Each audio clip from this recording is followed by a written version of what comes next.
There is light in the darkness.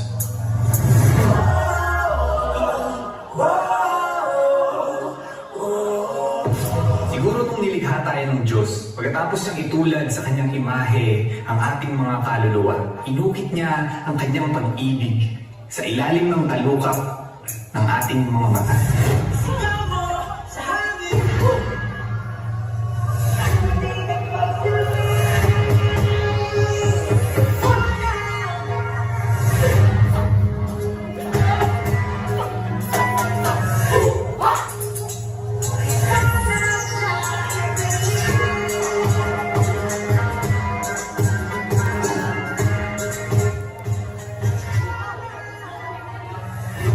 Tuwing ang iyong sarili nag-aaway ng ulap sa kalangitan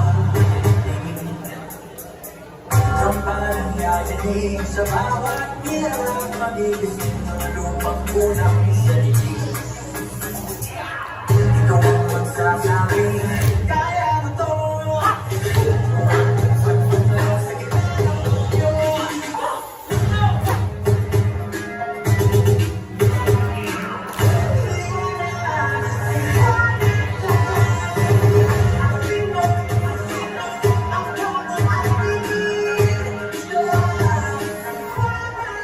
Bago mo bulagin ang sarili mo sa dilim ng buot,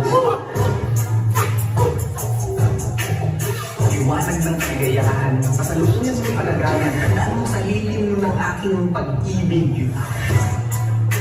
Na parang magsasabing, teka lang, wala yan. Kaya't natural lang sa atin ang pumikit tuwing nagdarasal. Naalala ko, tuwing nag-iisip, tuwing nagpapahinga, tuwing nakikinig ng malamig at mahinap ng musika. Napapaligiran na ako ng mga tanawin, kahit ako pagpigit. Pinipili pa rin ang mga mata ko, pumikit.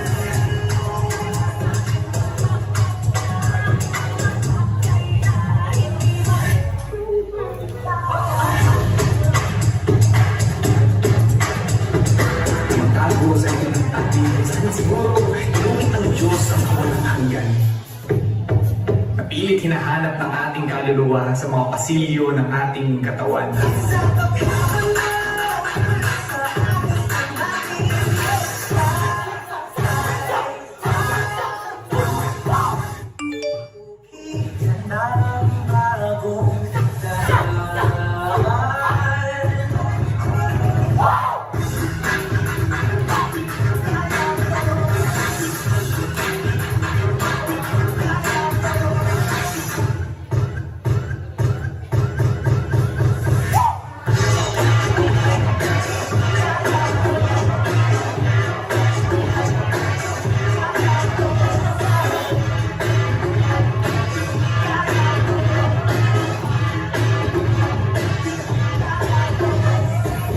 Kaya natural lang sa atin ang pumikit tuwing nagdarasal.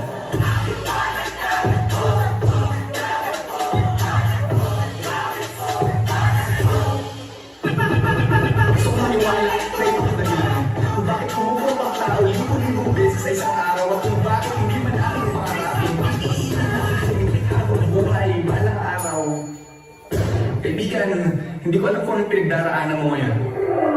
Kung hindi mo pa magtagumpay, kung nababalot ka ng mabiyak na kumot ng ilumbay. Pero alin man sa mga ito, ang tema ng musika sa puso ko, problema, umalas ka sa problema, tahan, ang salitang ugat mo, tahanan, yan, kinakaliwan, kaibigan, kumikit ka. Hindi ka rin muna ang ngayon at bumalik ka sa panahon na gusto mo na sanang ibaon sa lupa ang sariling buhay para humupa sa napiling hukay ang mga problemang sinumbat mo sa Panginoon. Tandaan mo ang dahilan kahit naririnig mo pa ako ngayon ay dahil nun, hindi ka niya hinayaang magpatalo sa puot. Huwag mong titigan ang kasalukuyan. Dahil ang tunay at tagumpay ay binigay niya na sa iyo.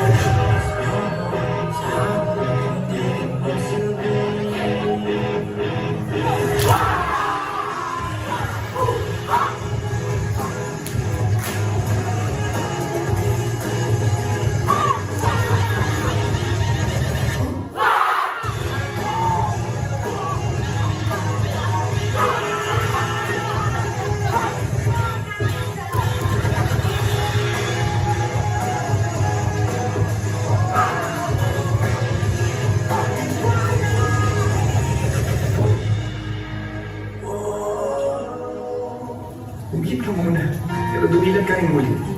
Hayaan mo siya ang magdikta sa'yo. Kung aling kabanata ang huli. At minsan, kailangan mo lang magpahinga para kinabukasan makita mo ang mundo gamit ang bagong mga mata.